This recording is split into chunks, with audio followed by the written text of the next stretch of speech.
Esto que tengo en las manos reduce casi un 30% la posibilidad de sufrir lesiones mortales. El uso del cinturón reduce a la mitad el riesgo de muerte en caso de accidente. Además, en los últimos 3 años se han registrado 1.300 accidentes de patinetes eléctricos, con víctimas, entre ellos 17 fallecidos.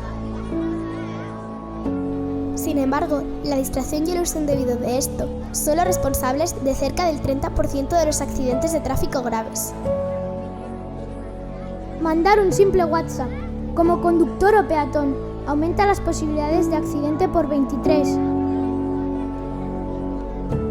Evítalo.